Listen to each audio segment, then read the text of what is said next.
Bienvenue ce soir sur Vérité TV. Je suis là pour la parole et rien que la parole au nom puissant de Jésus.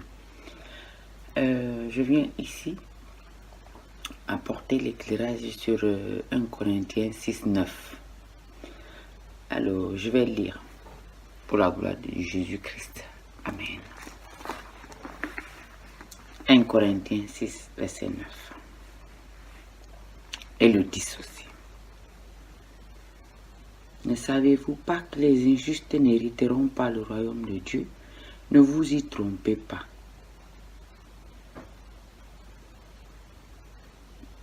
Vous-même, ni les fornicateurs, ni les idolâtres, ni les adultères, ni les efféminés, ni les homosexuels, ni les voleurs, ni les ravisseurs, ni les ivrognes, ni les médisants, ni les ravisseurs n'hériteront le royaume de Dieu.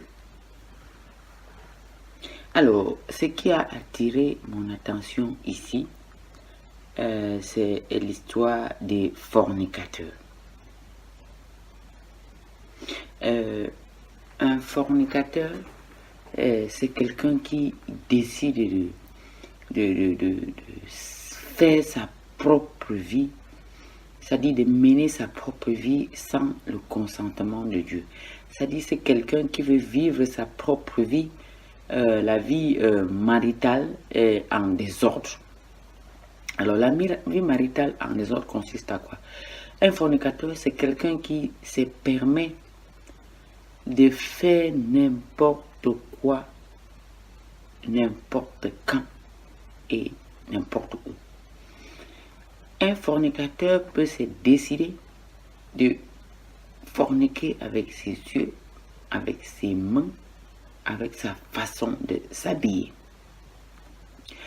Alors, je ne suis pas là pour condamner quelqu'un.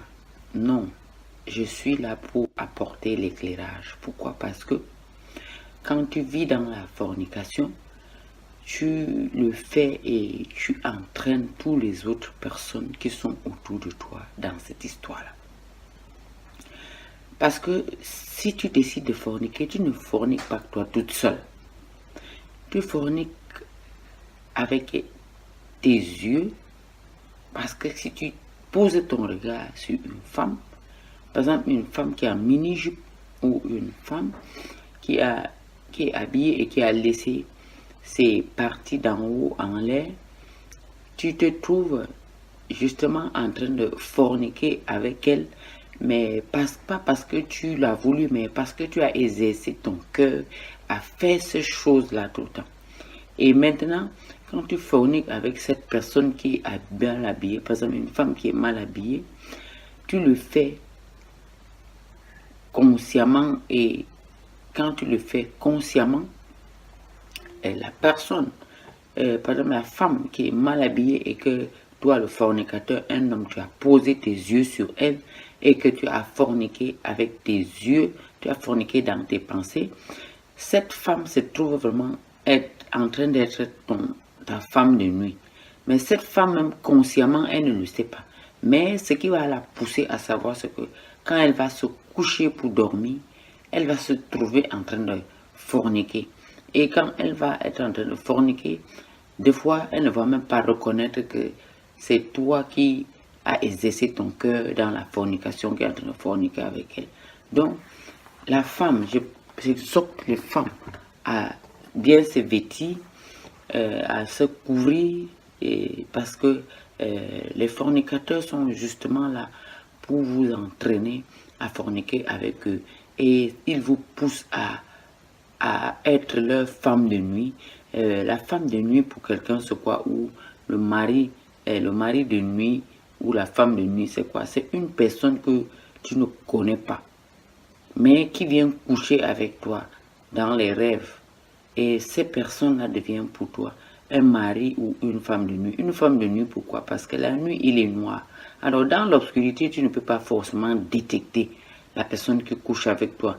Donc, tu ne peux pas détecter ton fornicateur.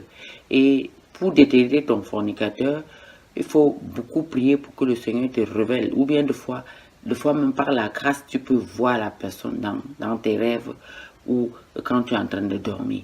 Et quand tu découvres les choses comme ça, ma soeur, mon frère, sache que c'est celui qui fornique avec toi, qui s'appelle normalement le mari de nuit.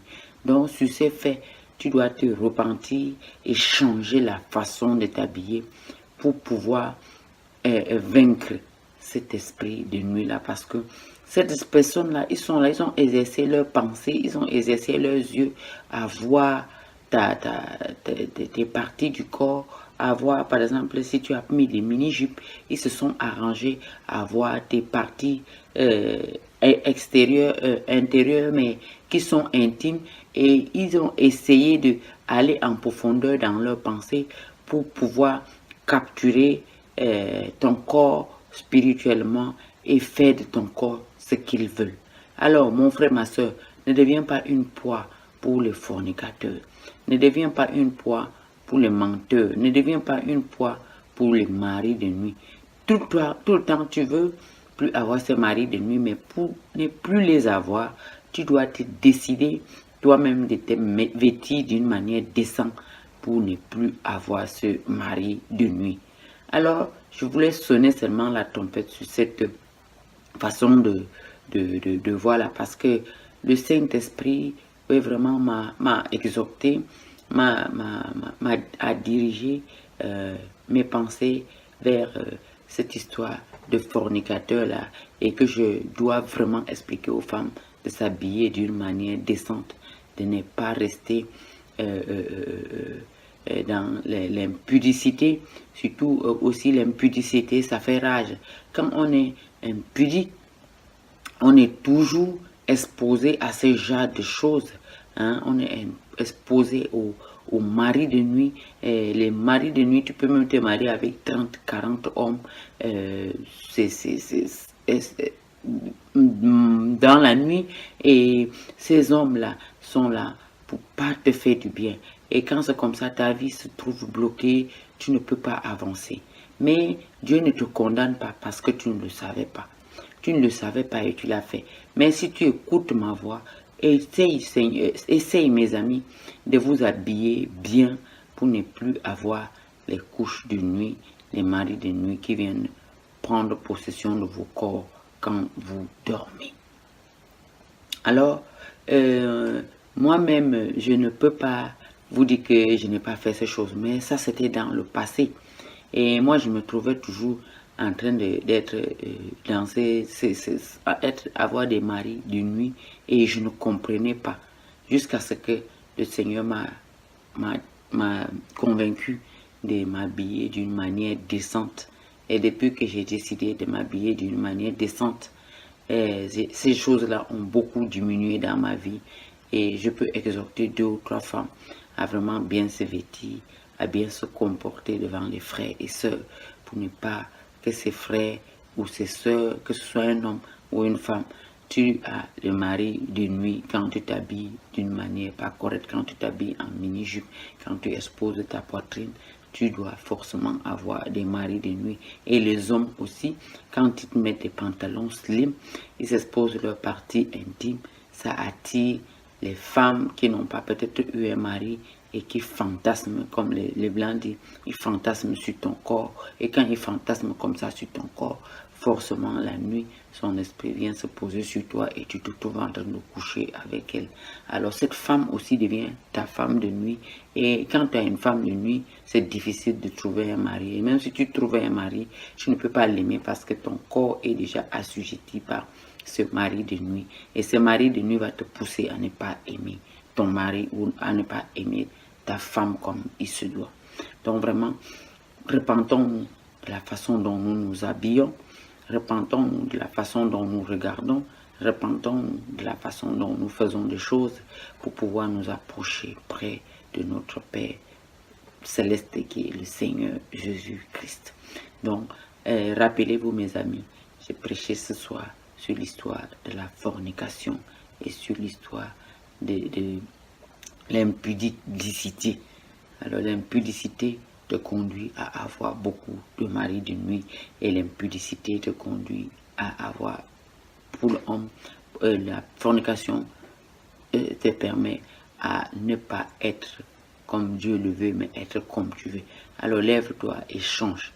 Et moi-même, j'ai décidé de ne plus vivre comme le monde veut.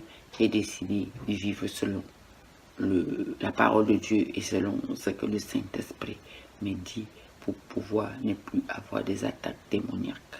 Alors ce soir, sois révélée ma soeur, sois révélée et ne te dis pas que tes copines vont te rejeter, ne te dis pas que ta soeur ne va plus t'aimer parce que tu t'habillais d'une manière impudique et puis vous étiez dehors dans les bars en train de boire. Mais aujourd'hui, si tu écoutes ma voix, détourne-toi de ces choses-là parce que Jésus revient bientôt et il revient chercher un peuple saint. Et qui dit un peuple saint, c'est un peuple bien vêtu, c'est un peuple qui a exercé de tout son corps, de tout son cœur à connaître la vérité et la sagesse du Seigneur Jésus-Christ. Alors je vais prier. Père Céleste, je te loue, je te bénis parce que tu as encore permis que cette vidéo voit le jour pour pouvoir édifier ton corps. Merci mon Dieu, au nom puissant de Jésus. Amen.